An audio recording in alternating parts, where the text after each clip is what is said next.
ত্রিমুখী শিক্ষা ব্যবস্থা আর রাজনীতিতে সংস্কৃতি বিমুখতা সাংস্কৃতিক অবক্ষয়ের মূল কারণ বলে মনে করেন সংস্কৃতিজনরা। সংস্কৃতি বিকাশের উদারতা এই সংকট থেকে উত্তরণের একমাত্র পথ বলেও পরামর্শ দেন তারা। শনিবার এডিটর্স গিল্ডের সংস্কৃতিজনের রাজনীতি ভাবনা নিয়ে গোলটেবিল আলোচনায় এসব কথা বলেন তারা। আরও জানাচ্ছেন তানিয়া রহমান। রাজনীতিতে যদি নাও যাই, এবার এডিটর গিল্ডসের গোলটেবিল বৈঠকে আলোচনা হয় সংস্কৃতিজনদের রাজনীতি ভাবনা নিয়ে। শুরুতে এডিটর গিল্ডসের সভাপতি মোজাম্মেল হক বাবু বলেন, সংস্কৃতি ও রাজনীতি পরস্পর সমর্থক হওয়ার কথা থাকলেও স্বাধীনতার পরবর্তীতে বাংলা ভাষা ও সংস্কৃতি সঠিকভাবে পালন করা যায়নি। এই স্বাধীন রাষ্ট্রে এসে আমাদের এই সংস্কৃতি কি আজ তার স্বাভাবিক ধারায় প্রবাহিত হচ্ছে? আলোচনায় বক্তারা বলেন, মুক্তিযুদ্ধের বিপরীত শক্তি ক্ষমতায় এসে সংস্কৃতির ভেতরে ধর্মকেই টেনে এনেছে, কিন্তু রাজনীতিতে যদি সংস্কৃতিবান কেউ না থাকে তাহলে এই সংকট কাটবে না। ইংরেজির প্রতি আমাদের কোনো বিরোধ নাই বা অন্য ভাষার প্রতি আমাদের বিরোধ নাই, একেবারেই মুক্তিযুদ্ধের বিপরীত যে শক্তি, সেই শক্তি রাজনৈতিক ক্ষমতায় এসে ধর্মকে ঢুকিয়ে দিল। সেটা রাজনৈতিক, এটা সাংস্কৃতিক নয়, এটা রাজনৈতিক। এইখানেই সংস্কৃতির মধ্যে কখন যেন রাজনীতি ঢুকে গেছে, ভাষাটাকে শেষ করা। কাঙ্ক্ষিত সমাজকে আমরা পেয়েছি, সেই সমাজটা আমরা পাইনি।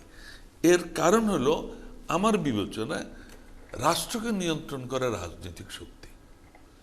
রাজনীতিতে যদি অসাম্প্রদায়িক চেতনা না থাকে, রাজনীতির ভাবনা যদি সংস্কৃতির উন্নয়নের পরিকল্পনা না থাকে। বক্তারা বলেন, রাজনৈতিক বিভক্তির কারণে বাধাগ্রস্ত হচ্ছে সংস্কৃতির বিকাশ। আমাদের সামাজিক যে বন্ধনের ব্যাপারটা ছিল, যে সামাজিক সম্পর্কের বন্ধনের ব্যাপারটা ছিল, সেটা সংকুচিত এক জায়গায় চলে আসতো। পাক বাহিনী বলা যেত না, বলা হতো হানাদার বাহিনী। তো এই যে তখন তো বোঝা যায় যে তখনকার রাজনীতিটা কি ছিল। সুতরাং সেটা কি সংস্কৃতির উপর একটা প্রভাব ফেলছে না, ভাষার উপর অবশ্যই একটা প্রভাব ফেলছে। আমাদের শিথিলতার ভেতর দিয়ে আসলে অন্য সংস্কৃতি অনেক জোরে সোরে জায়গা করে নিতে পারে। আমাদের শিথিলতা কমাতে হবে, আমাদের অবস্থান শক্ত করতে হবে। এর পাশাপাশি সংস্কৃতি বিকাশে উদারতাই এই সংকট থেকে উত্তরণের একমাত্র পথ বলেও মনে করেন আলোচনায় বসা সংস্কৃতিজনরা।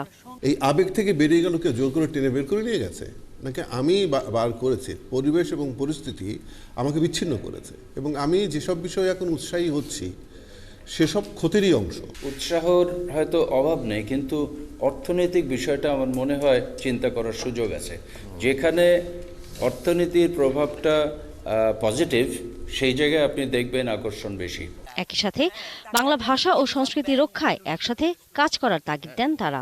বাঙালি সংস্কৃতি আমাদের ডিএনএতে অন্য সংস্কৃতির প্রভাব আসতে পারে।